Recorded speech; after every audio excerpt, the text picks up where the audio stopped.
is Louise Fletcher and I help artists to find their own creative voice, and today I want to talk to you just about that very topic. How do you find your own creative voice?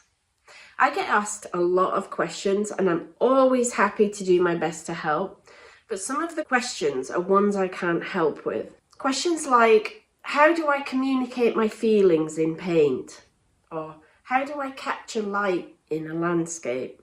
Or when I was asked recently, how do I use paint to show that life is about more than what we can see with our eyes? God, I don't know. How do you? Claude Monet spent a lifetime struggling with the idea of capturing light. He got so frustrated at times that he was known to smash or burn his canvases.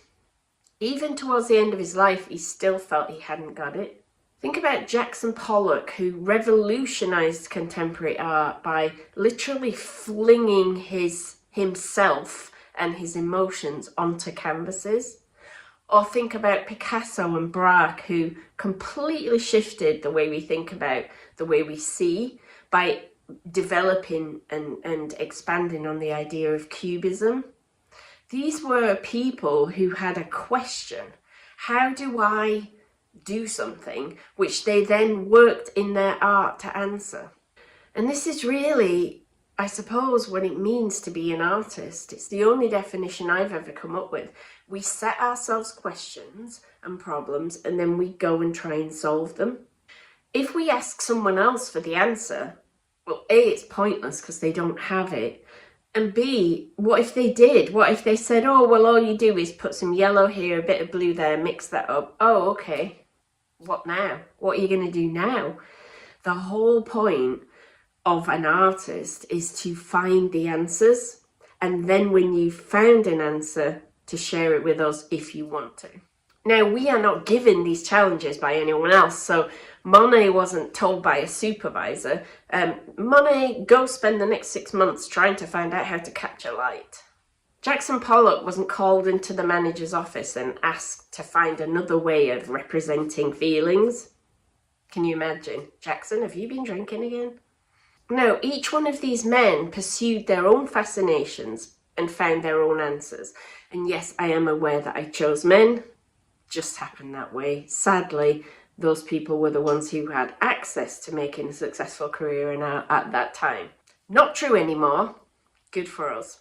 And yet many aspiring artists don't do that. Instead, they try and ask someone else. And the reason, as I said, that doesn't work is, firstly, it takes away all the fun of learning.